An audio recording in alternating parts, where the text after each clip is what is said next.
Bonsoir à tous, bienvenue sur Africa Sport TV, africasport.org et notre chaîne YouTube qui diffuse cette émission. On s'excuse pour ce léger retard indépendamment de notre volonté pour des raisons techniques qui arrivent des fois indépendamment dans des médias. On espère que tout est rentré définitivement dans l'ordre et voilà, nous allons donc parler au cours de cette émission de ce soir de la suspension du championnat national de Ligue 1 après seulement 2 journées pas entièrement disputées parce qu'il y a quelques matchs en retard.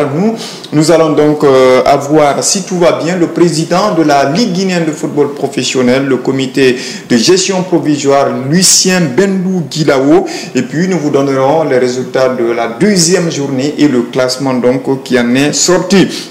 Et comme vous le savez, la grande actualité reste toujours par ce blocus du processus électoral devant donc élire le futur comité exécutif de la Fédération guinéenne de football. Nous allons donc revenir sur cette actualité avec l'idée de consensus qui est en approche. Donc nous allons en parler dans cette émission. Et puis le Conor, après 2 ans, a plié bagage hier 30 novembre 2023 pour donc définitivement ranger ses bagages et quitter la Fédération guinéenne de football. Quel bilan peut-on tirer justement de 2 ans de gestion du comité de normalisation de la Fédération guinéenne de football? Voilà donc entre autres les sujets que nous allons développer dans cette émission.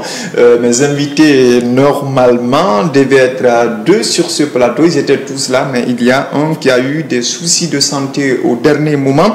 Joseph Siba Guilavogui, avec qui justement, on devait animer l'émission de ce soir. Toutes nos pensées à lui. On espère qu'il va recouvrer très bientôt sa santé. Et puis, l'autre, c'est un habitué de ce plateau. Il s'agit de Mohamed Kaba Jakiti, journaliste sportif, qui est avec moi. Bonsoir, Kaba. Bonsoir Amédou et bonsoir à tous les webstateurs de Africa Sport TV. Bien, merci d'être venu, merci pour cette patience parce qu'on a eu vraiment des soucis pour pouvoir démarrer justement cette émission de ce soir-là, mais ce n'est qu'une partie remise. On va commencer par cette actualité avec quand même la victoire de l'équipe malienne des U17 qui ont battu cet après-midi l'Argentine sur le score de 3-0 c'était dans le cadre du match de classement de la Coupe du Monde FIFA qui se joue en Indonésie. C'est une grosse performance affichée par cette équipe malienne. Oui, cette équipe, on le voyait même en finale. Mais malheureusement, face à une autre équipe comme la France, ça n'a pas été facile. Prendre un carton rouge pendant que vous menez et rejoindre le score, ensuite vous battre. Et on a vu quand même que l'équipe, depuis le début de la compétition, il y avait un contenu et aussi un sérieux dans cette équipe de U17 malienne. Et également battre l'Argentine, qui a d'abord éliminé le Brésil et éliminé d'autres formations, les grosses écuries de football de leur catégorie. Et aujourd'hui, les battre pour la 3e place, c'est vraiment une très bonne place, une très bonne performance pour cette équipe malienne. C'est ça aussi une équipe. Il faut ça ne surprend pas parce que les petites catégories au Mali s'imposent dans les compétitions. C'est quand les petites catégories s'imposent qu'on peut maintenant exiger beaucoup de choses au niveau supérieur. Et aujourd'hui, le Sénégal, Mali, là déjà, ils ont montré de quoi ils sont capables à la base. Parce que quand la base est bien structurée et qu'il y a l'engagement même au niveau de ces jeunes, je pense que les grands auront honte de faire aussi pareil que les enfants. Donc moi, cette la 3e place, ça ne me surprend pas parce que depuis la France, j'étais quand même surpris que la France élimine cette équipe malienne en demi-finale. Mais dès que j'ai vu que la petite finale, c'est l'Argentine et le Mali, je me suis dit que oui, c'est jouable. Cette équipe malienne que j'ai vu jouer contre tant d'autres formations est capable de battre cette équipe argentine. Donc félicitations et ça ne me surprend du tout pas. Voilà, c'est une actualité non titrée, hein, mais qu'on a bien voulu vous mettre en bouche avant de démarrer cette émission. La régie, si on peut nous montrer cette image de l'équipe du Mali U17 qui a disposé de l'Argentine 3-0 cet après-midi. Donc en Indonésie, le Mali finit avec la médaille de bronze. Le Mali va rentrer à la maison justement avec cette médaille de bronze. Voilà cette image qu'on a bien voulu vous montrer. L'équipe malienne donc qui a disposé de l'Argentine 3-0 cet après-midi dans le cadre du match de classement de la Coupe du Monde des U17. Le Mali s'en est fallu de peu justement de se qualifier de la finale de cette compétition, et la finale d'ailleurs est prévue demain entre l'Allemagne et la France. Alors on va parler de la suspension de la Ligue 1 de Guinée. 2 journées pas entièrement disputées, patatras, cette décision quand même de la Ligue, et la Ligue a du mal d'ailleurs à soutenir cette décision. La régie peut nous montrer donc ce communiqué de la Ligue guinéenne de football professionnel. On a du mal à véritablement comprendre les raisons, parce que la Ligue même dit que c'est indépendamment de sa volonté. Est-ce qu'on va dire que... Alors, vous avez donc ce communiqué, l'entièreté de ce communiqué sur le petit écran. La Ligue guinéenne de football professionnel informe l'ensemble des clubs, des officiels et arbitres, ainsi que toutes les parties prenantes à l'organisation du championnat de Ligue 1 Guico-Presse de l'arrêt de la compétition, un arrêt indépendamment de la volonté de la LGFP. La Ligue rassure la famille du football de sa volonté de reprendre très prochainement pour le bonheur de tous. On a du mal à comprendre ça. La Ligue qui organise, la Ligue même dit que la compétition s'arrête indépendamment de sa volonté. C'est ce qu'on n'arrive pas à comprendre. Bon, peut-être elle est en train de cacher quelque chose derrière. Ça, ce n'est pas une décision de la Ligue. C'est une décision qui viendrait de là-haut. Voilà. Sinon, parce qu'il y a d'autres qui disaient oui, avec cette crise de la FEGIFOOT, mais moi je pense que ça n'a pas du tout un rapport. Et la Ligue doit nous expliquer, nous dire clairement qu'est-ce qui a motivé ce arrêt-là. Sinon, on aurait pu laisser les matchs. La régie, en attendant, si on peut avoir le président Lucien Bendou, parce qu'il est donc annoncé dans cette émission, si on peut l'avoir, lui, il saura mieux nous expliquer donc les raisons. Allez-y. Voilà. Sinon, regardez, on reprend le championnat avec la dette ou les dettes même de la Ligue envers les clubs. Mais les clubs ont accepté que le championnat puisse reprendre. Il y a eu des clubs quand même qui ne voulaient pas. Oui, qui ne voulaient pas. Qui ont écrit à la Ligue, notamment l'Oréal, le CIK et même le Wakria. Oui, qui ne voulaient pas, mais vu aussi la carrière, voire même l'état de la forme des joueurs, donc on ne peut pas aussi rester vent debout contre une décision déjà. Mais il faudrait, avec cette décision pareille, que ça soit vraiment motivé par des raisons valables. Donc pour l'instant... On trouve quand même un paradoxe. La Ligue même qui n'arrive pas à soutenir cette décision. Et pourtant, ça veut dire que la Ligue elle-même, elle n'est pas indépendante. Elle prend des décisions qui ne... bon, juste... copier-coller ou bénir, oui, si je peux me le permettre. Donc à un moment donné, on dit ligue professionnelle. Nous ne sommes pas avec une ligue amateur. Si on était une ligue amateur, moi je laisse soutenir à 100% que oui, l'arrêt indépendamment de sa volonté. Le président de la ligue professionnelle, M. Lucien Bendou Kilao, est à mon casque. Bonsoir, monsieur le président, bienvenue sur Africa Sport. Allô, monsieur le président, vous m'entendez?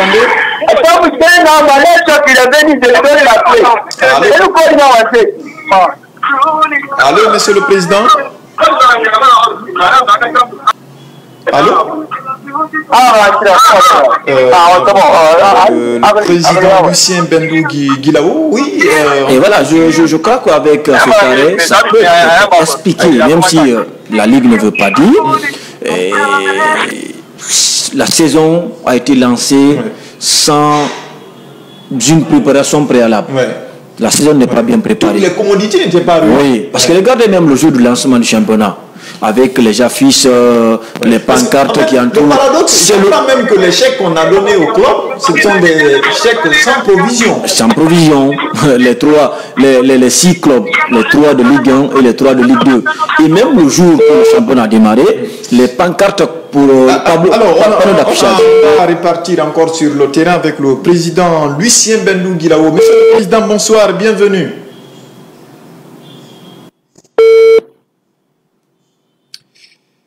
Est-ce qu'il est là? Est-ce qu'il nous entend? Monsieur Lucien Bendou, vous êtes là?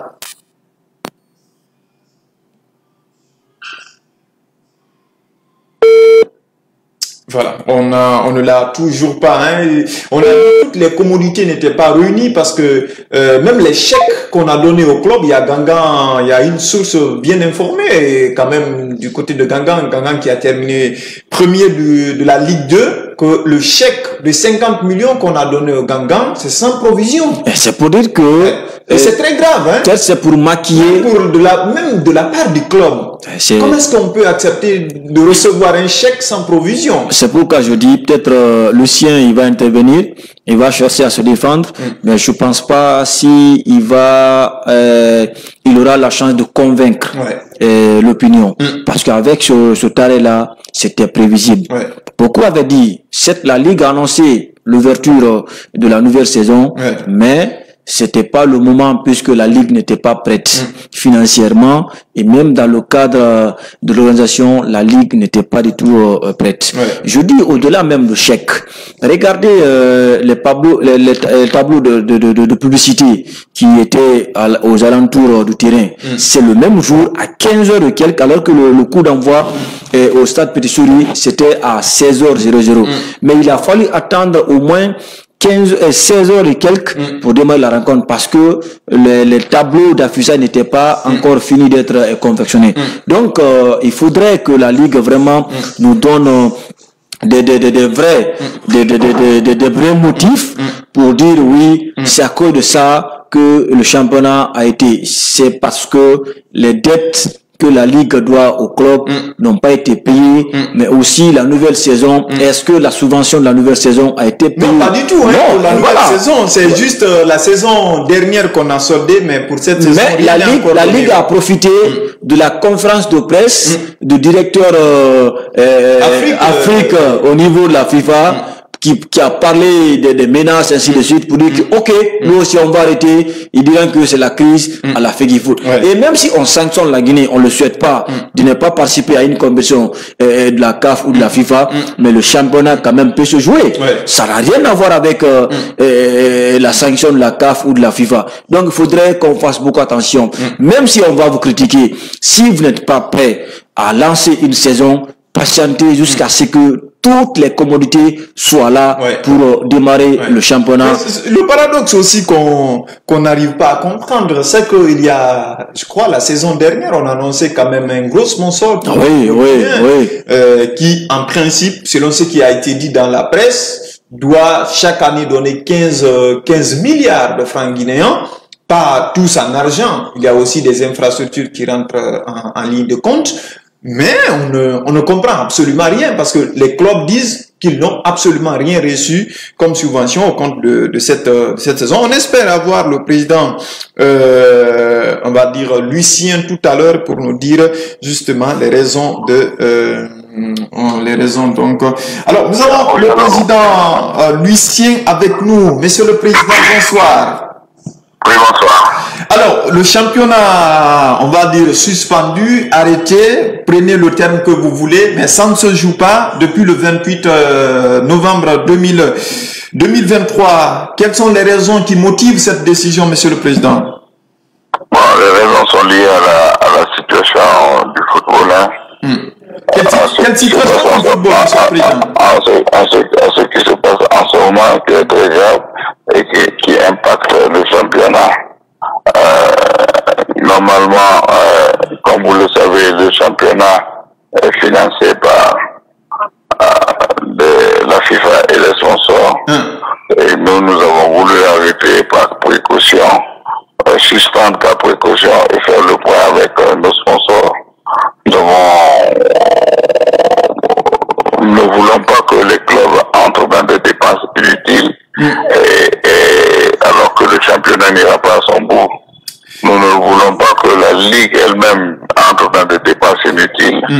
alors que le championnat n'ira pas à son bout.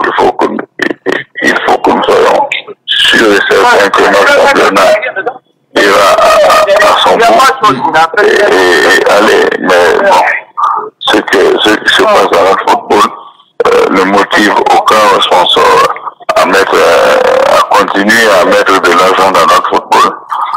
Ce qui se passe actuellement ne motive pas la FIFA à mettre de l'argent dans notre football. Donc nous, il nous faut vraiment savoir où l'on va, savoir ce qui se passe. Dans l'espoir que les acteurs de ce processus électoral mettent le football guinéen devant plutôt que leur intérêt. Bien, mais dans le communiqué que vous avez diffusé sur votre page Facebook, la page de la Ligue guinéenne de football professionnel, quelque part vous dites que le championnat est arrêté, c'est indépendamment de la volonté de la LGFP. Comment vous expliquez ça, Monsieur le Président? Nous dépendons des finances des autres, donc c'est indépendamment de notre volonté. Il faut arrêter aujourd'hui le championnat et faire le point. Même si on ne peut pas continuer, vous pouvez continuer que le processus, on cherche à trouver une solution, comment faire en sorte que tous les autour de la table. Toi, en tant que sponsor, est-ce que tu peux mettre dans un championnat ou dans un football qui fait autant de bruit que le nôtre? Mais moi, je crois que, Monsieur le Président, la situation au niveau de la FEGIFOOT, c'est vrai, ça peut impacter. Mais est-ce que, avant même d'annoncer le démarrage de cette nouvelle saison, vous avez pensé que ça allait arriver et que ça allait compromettre le déroulement du championnat? L'argent que nous recevons du sponsor passe par la FEGIFOOT. Passer avant par le Conor. Maintenant, ça va passer par la FEGIFOOT, où c'est le secrétaire général qui assure les affaires courantes. Les sponsors ne nous donnent pas l'argent directement. La FIFA ne nous donne pas l'argent directement. L'argent passe par la FEGIFOOT. Et maintenant, il faut que l'argent passe par une FEGIFOOT élue. Bien, on peut espérer, Monsieur le Président, la reprise pour combien de temps? Bon, moi je pense que je vais être optimiste. Nous pensons que les acteurs de ce processus électoral feront en sorte que les élections se fassent et que la nouvelle fédération soit là. La vie du championnat dépend de celle du processus électoral, c'est ce que vous voulez nous dire? Non, mais attendez, écoutez-moi, la Ligue dépend de la fédération. S'il y a problème à la fédération, on est impacté. Parce que les fonds transitent par la fédération.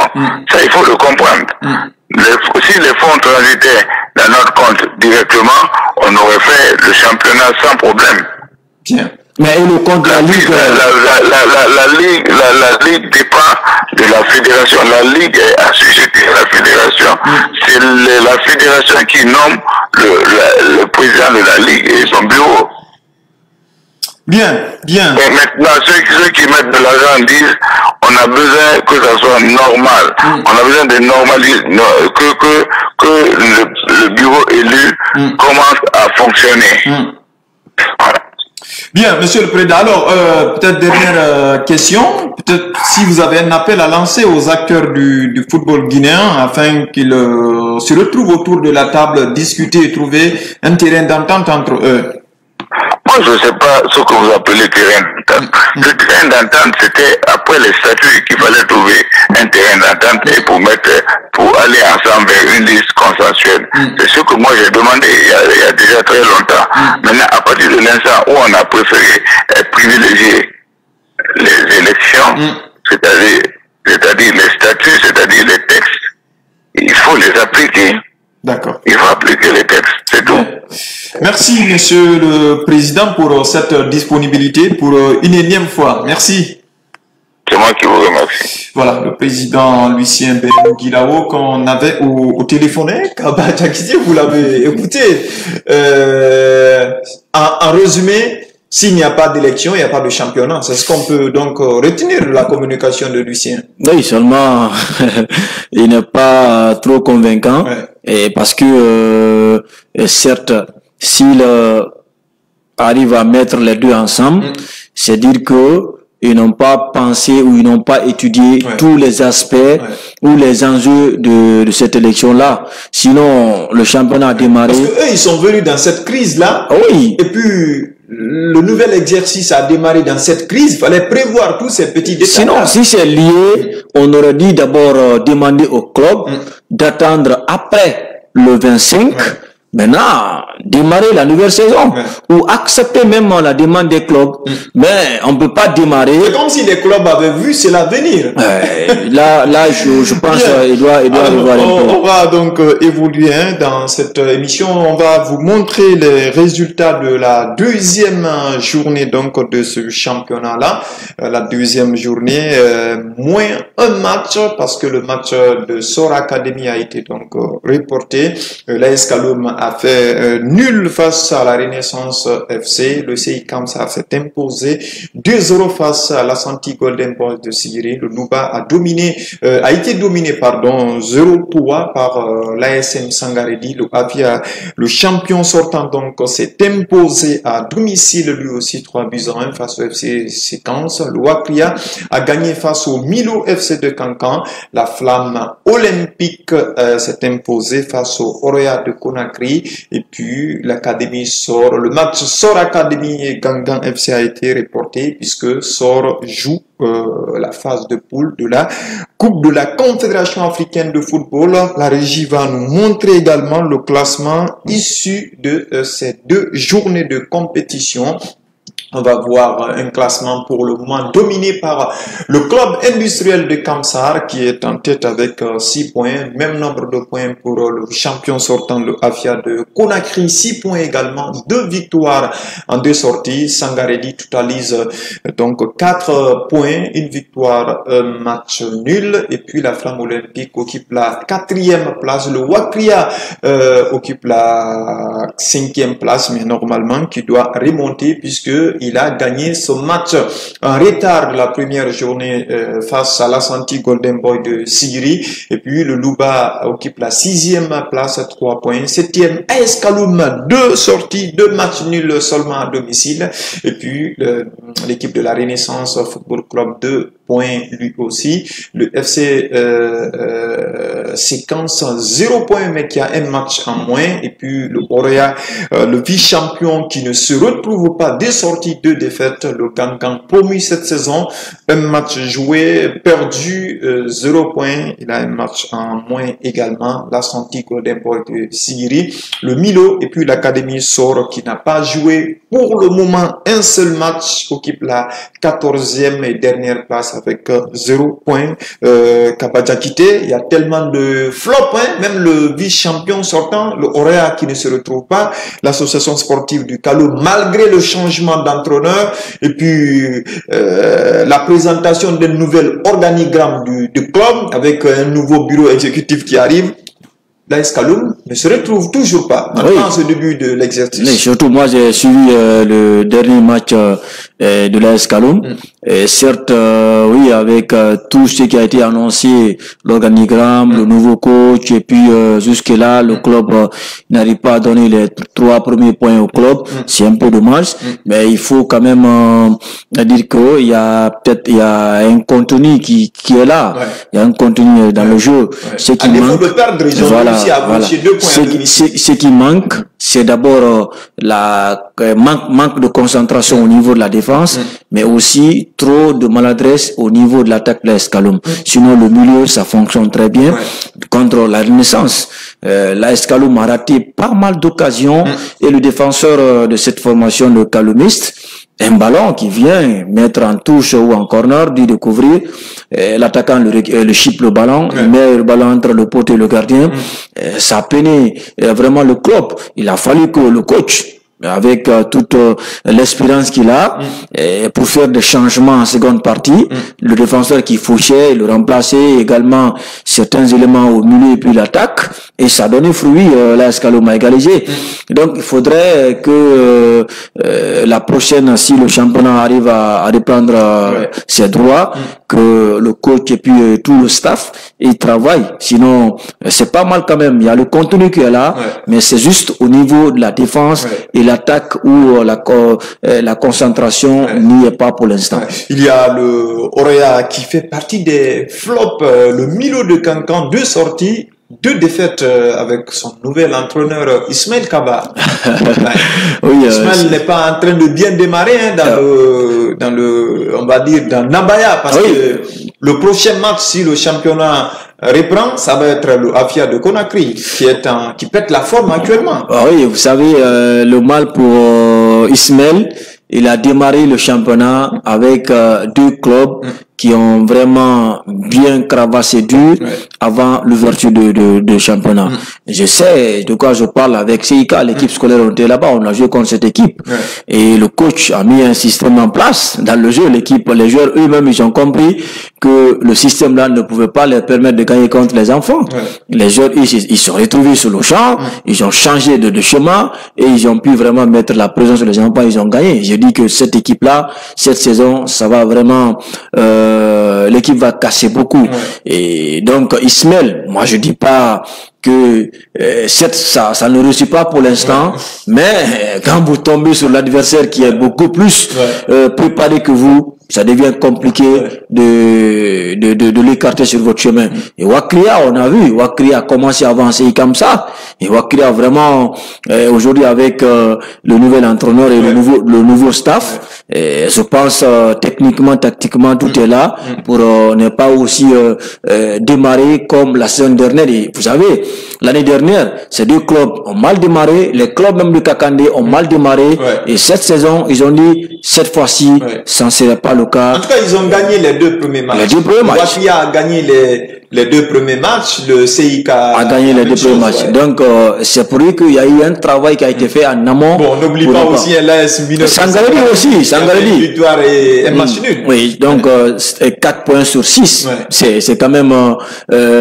acceptable. C'est acceptable, surtout et contre l'AS Kaloma au stade de la mission, et gagner également du côté de Kindia contre le Louba, ce n'est vraiment pas fait pour n'importe quel club. Surtout, vous avez un entraîneur qui connaît bien ce championnat, Suleiman Kamara Bedi. Donc c'est pour dire que cette saison, Ismaël a démarré avec des clubs qui sont pas mal pas 100% au-dessus de lui, mais qui ont plus de préparation, plus de jus en jambes que ces éléments. Mais il doit réagir parce que il est dans un club de pression, cette équipe de Milo de Cancan.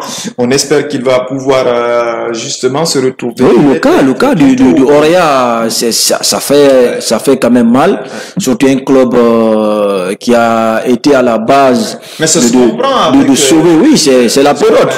C'est la période. On a vu beaucoup de clubs. L'instabilité sur le banc, même en Europe. Les joueurs, sur le plan financier, le club ne se. Parce que regardez, à Kindia, le club a voyagé, je crois, avec 16 joueurs. 16 joueurs. J'ai même appris qu'ils ont fait aller-run-retour. Bon, je ne sais pas si c'est vrai ou pas, mais j'ai appris ça. C'était compliqué. C'est dommage. Après le match, on annonce le départ de l'un des piliers du club.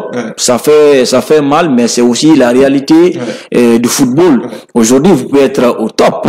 Demain, la crise financière vous frappe et puis vous tombez à l'eau. Regardez Bastia. Aujourd'hui, qui faisait les beaux jours en France, mais où se trouve ce club-là aujourd'hui? Donc, c'est comme ça aussi. C'est ça aussi la vie des clubs. Nous, on va poursuivre le cours normal de cette émission. À présent, on va parler de la Fédération guinéenne de football avec le processus électoral qui est bloqué depuis le 25 novembre dernier. Vous le savez, c'était la date prévue pour l'élection du comité exécutif. Malheureusement, le congrès ne s'est pas tenu. respectant les dispositions statutaires, le congrès a été ajourné pour 24 heures. Le lendemain également, il n'y a pas eu de congrès parce que le quorum n'a pas été atteint pour faute du retrait du G47 dont le candidat, et par extension la liste a été invalidée par la commission électorale de recours, le candidat Mathurin Bangoura qui a été donc invalidé au dernier moment. Jakité, vous étiez sur le terrain, vous avez suivi tout ce déroulement. C'est un peu dommage pour le football guinéen que les acteurs ne puissent pas s'entendre pour respecter, on dirait même, la voix de la FIFA. C'est une honte nationale et internationale. Et surtout après combien d'années sans président, et il y a des clubs qui n'arrivent même pas à payer régulièrement ces joueurs. Ouais. Nos équipes nationales ne sont pas vraiment dans les meilleures, pas dans les meilleures conditions, mais ne se comportent pas comme souhaite le public également et tous les acteurs. Et aujourd'hui, on était prêt, puisqu'on a dit il faut qu'on quitte maintenant dans le Comore. On était prêt à dire au revoir au Comore et place maintenant au nouveau président de la Fédération guinéenne de football. Mais fort malheureusement, ça n'a pas été le cas. Certes, le Comore est parti, mais toujours nous sommes bien dans la crise. Moi, j'étais un peu déçu ce jour-là quand j'ai vu cette salle.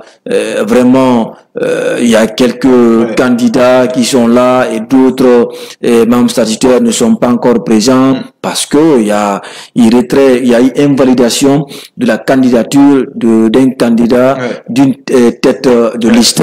Et aussi l'absence qui visiblement à la majorité la majorité, et également avec les ligues régionales, les associations affinitaires, qui à un moment donné, je dis que non, mais qu'est-ce que ces ligues et associations affinitaires cherchent derrière ces candidats?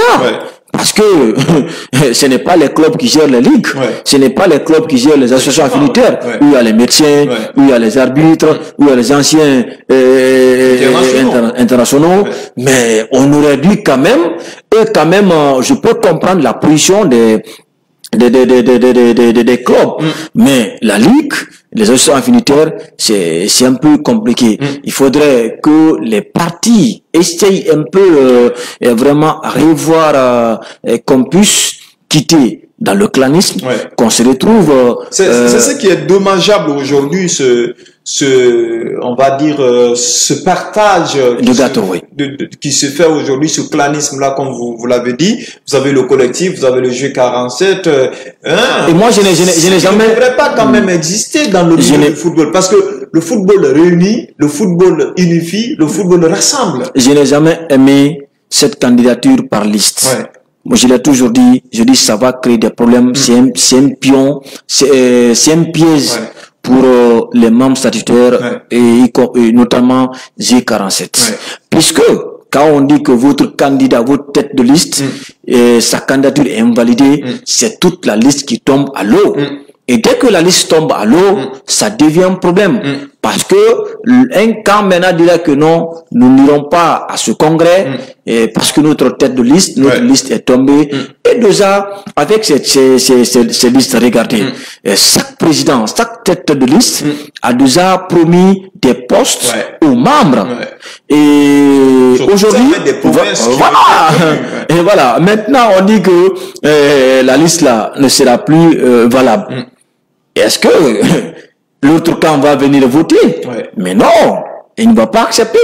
Et même si une liste, par exemple, on n'arrivait pas à annuler la candidature du général Mathurin Bangoura et que les 4 candidats se retrouvent, une liste passe, je vous assure, la crise ne serait pas du tout résolue. Parce que c'est seulement la liste qui a passé et les éléments diront que c'est nous qui avons le droit à la parole, c'est nous qui avons vraiment la charge de gérer comme ça se doit. Donc l'avis des autres importerait peu.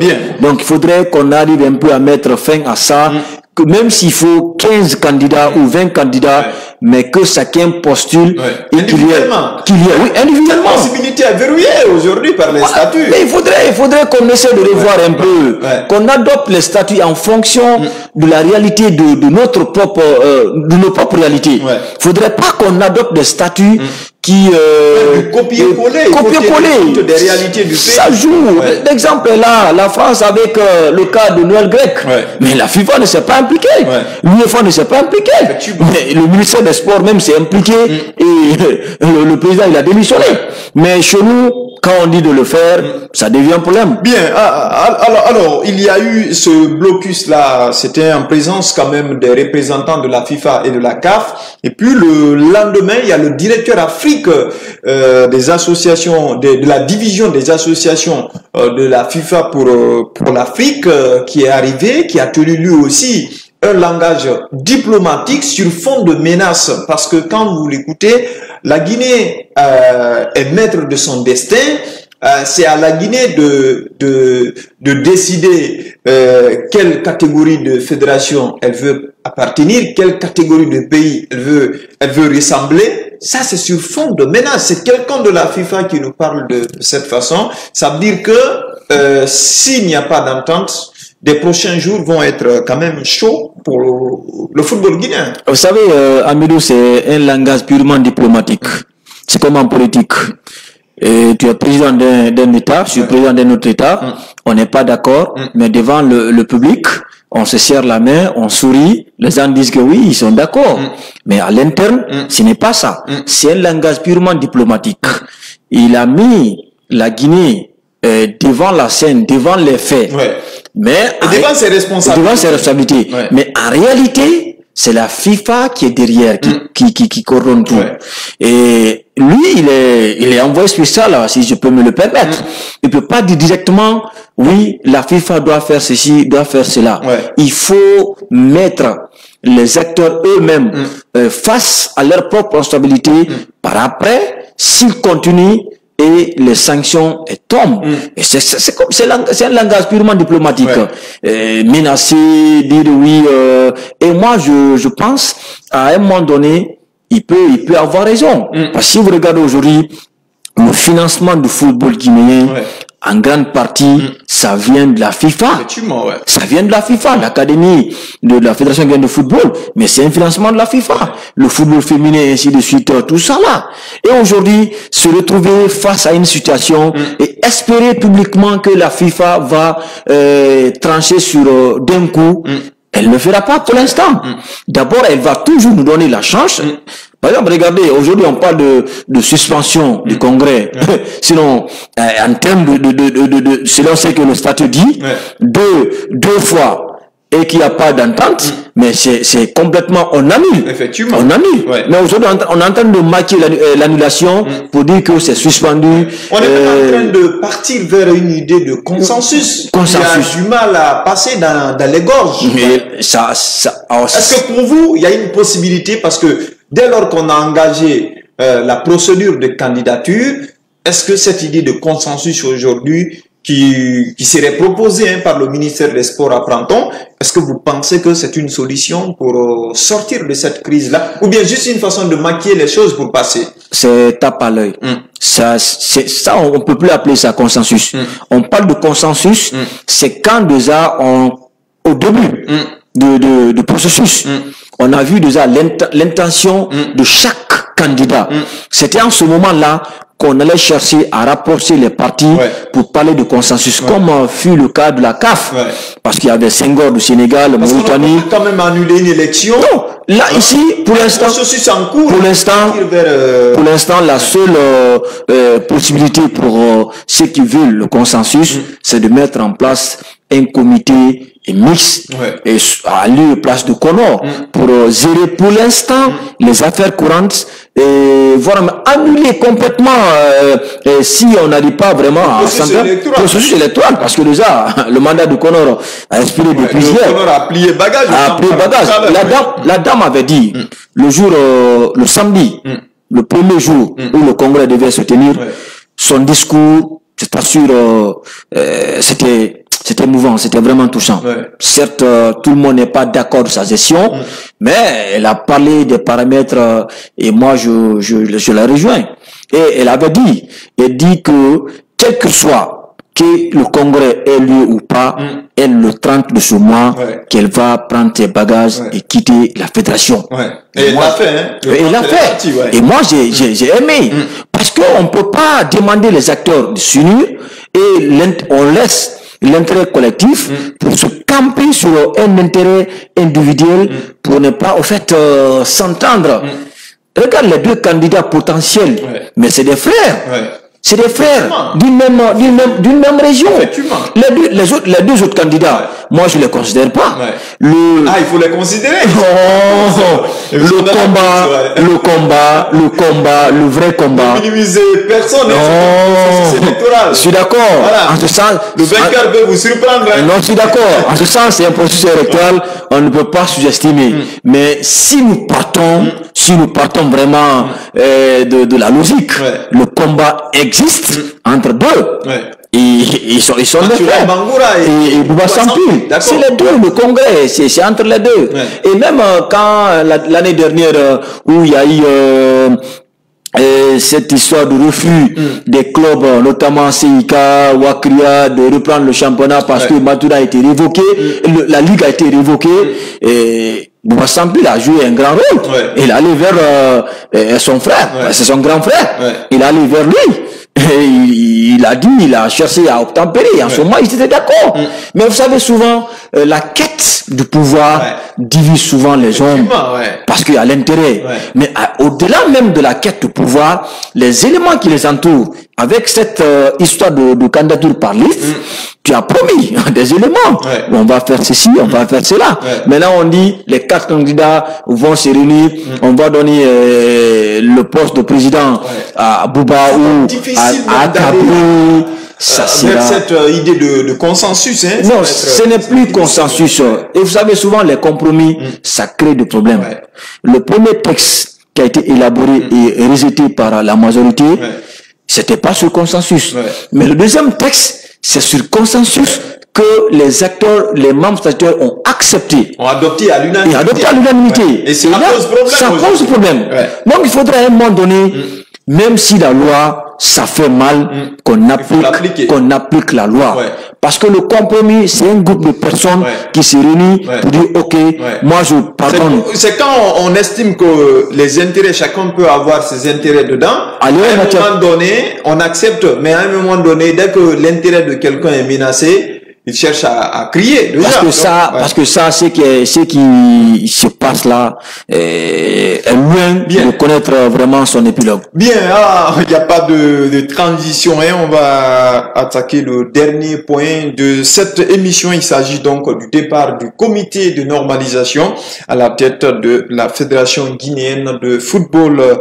L'équipe de Mariama Diallo a plié bagage donc après 2 ans de gestion à la tête du football guinéen avec pour objectif de mettre en place une nouvelle équipe dirigeante à la tête de la Fédération guinéenne de football, malheureusement. Et donc, cette élection n'a pas pu se tenir en 2 jours, les 25 et 26 novembre dernier, pour un problème de quorum non atteint dans la salle. Avant donc de parler des acquis ou encore des manquements du comité de normalisation, nous vous proposons cette analyse de notre rédaction. On va suivre ça et puis derrière on revient.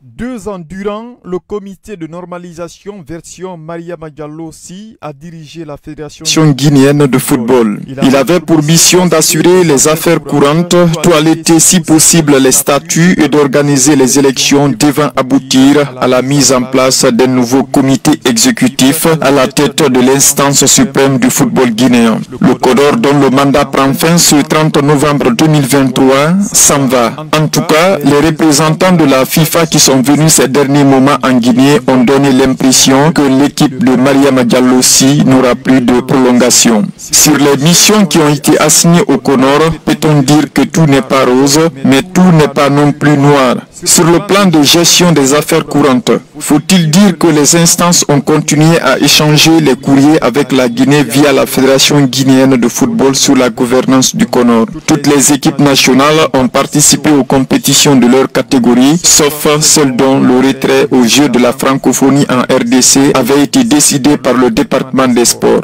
Sur le toilettage des statuts, ce fut difficile, très difficile dirais-je, mais le CONOR a aussi réussi cela. Après l'échec de la première assemblée qui avait été sanctionnée par l'expression massive du non, les statuts ont été révisés et adoptés à l'unanimité grâce à l'implication du Premier ministre Dr Bernard Goumou qui avait réussi à réunifier toutes les parties prenantes. Comme on le dit très souvent, ce que les gens retiennent le plus, c'est la fin. Cette fin, dans les missions du CONOR version Mariama Diallo aussi, était l'organisation des élections de la base au sommet. Si à la base, malgré des manquements relevés par endroits, les élections se sont déroulées, au sommet, c'est un échec total. L'élection du comité exécutif de la Fédération guinéenne de football n'aura pas connu du succès. En 2 jours, soit les 25 et 26 novembre, l'Assemblée générale ordinaire élective n'a pas pu atteindre le quorum comme stipulent les statuts pour élire le nouveau COMEX de la Fédération guinéenne de football. Cela a été occasionné par le retrait du groupe majoritaire des votants réunis dans le G47 dont le candidat et par extension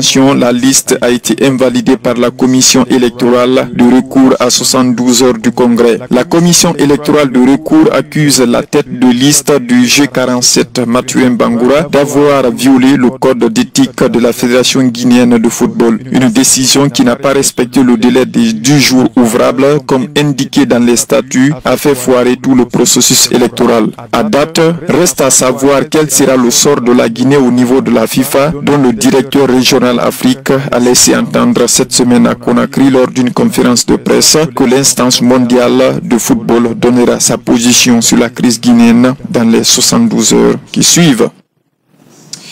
Voilà, donc entre autres, ce qu'on peut tirer de, on va dire, l'analyse qu'on peut faire des 2 années de gestion du comité de normalisation de la Fédération guinéenne de football. On ne peut pas dire que tout aura été rose, non plus, tout n'aura pas été noir. Je suis entièrement d'accord. Ouais. Certes, l'œuvre humaine n'est pas parfaite. Ouais.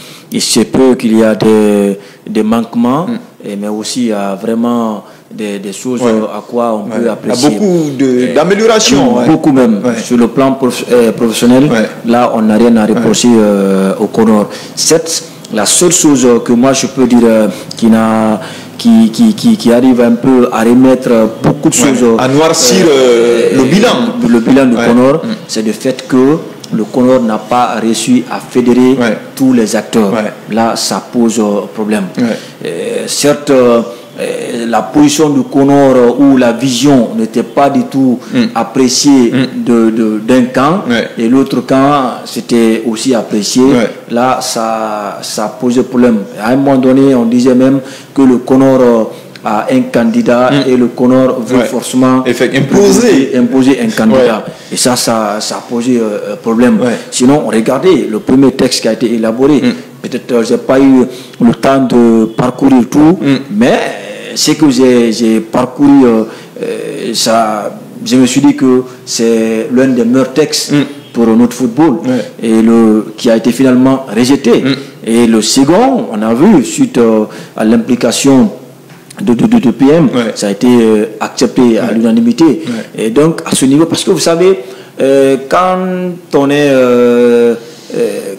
un organe de transition, le souhait, c'est de finir avec un nouveau bureau à la tête de la fédération. Être quand même un succès pour la transition. Mais partir sans réussir ça, certes, on ne peut pas dire que c'est de leur faute à 100%, non. Puisque eux, le CONOR ne vote pas. Le CONOR organise. Ceux qui votent, un camp refuse de venir parce qu'il y a eu l'invalidation. Et l'invalidation, ça ne vient pas également du CONOR. C'est la commission électorale. C'est des commissions indépendantes qui sont mises en place, électorale et électorale de recours. Et tout le monde le sait. Donc, à ce niveau, juste, c'est là où les acteurs le Conor n'a pas pu les fédérer autour d'une même table. Je ne dis pas à 100% que c'est aussi... À un moment donné, on a vu un Conor montrer ses gabarits aussi, tout ça. Ça crée... Sinon, le reste, je pense, c'était pas du tout mal avec la participation de nos équipes. Également d'autres... À part l'élection, je pense que tous les autres points ont été satisfaisants quand même en termes de bilan. Et ils ont même montré la voie à suivre par endroit le bilan, avec le rapport d'activité. À mon avis, est-ce que ce n'est pas une première quand même au niveau de la Fédération guinéenne de football? Et après un mandat qu'on publie le rapport d'activité. C'est un défi. C'est un défi. Sur le plan de la communication et sur ce plan-là, je pense que l'équipe qui viendra, on ne va pas tous oublier ça rapidement. On va s'en souvenir. Si ce n'est pas fait, je pense que les gens vont encore alerter qui de droit pour que ça soit fait. C'est un défi pour le nouveau commerce qui viendra. Parce que à chaque fois, vous terminez, il faut normalement, c'est ce qui se doit. Mais quand il y a une gestion... Ça n'a jamais été fait, sauf... le Conor, qui n'a pas un pouvoir élu comme les autres. Et si le pouvoir qui est là, qui n'est pas un pouvoir élu, qui est juste un pouvoir de passage, et qui arrive à donner une leçon aux membres, aux nouveaux ou aux anciens membres de la Fédération guinéenne de football, ça donne beaucoup à réfléchir. Il faudrait qu'on change un peu certaines choses avec les acteurs qui vont gérer les affaires de la Fédération guinéenne de football. Voilà l'essentiel donc de cette émission de ce soir, Club des observateurs qui revient après, on va dire, 2 semaines d'absence compte tenu des raisons de santé. Mais on espère pouvoir tenir et puis continuer justement à vous informer, à vous aider donc à analyser les sujets brûlants de l'actualité. Merci à vous, Mohamed Kabadjagité, d'être venu ce soir. C'est un plaisir, c'est la maison aussi. Merci également à Joseph Siba Guilavogui qui était avec nous au début mais qui nous a quittés pour des raisons de santé. On a été conduit et réalisé donc par le duo des frères jumeaux Alassane et Alucine Baldé qui ont assuré la régie de l'autre côté. Moi, c'est Amidou Kibola. Si Dieu le voudra bien, on se retrouve mardi prochain dans un autre numéro du Club des observateurs sur Africa Sport TV. Portez-vous bien, mais d'ici là, vous pouvez également nous lire sur le www.africasport.org. Merci à tous, bon début de week-end et à très bientôt.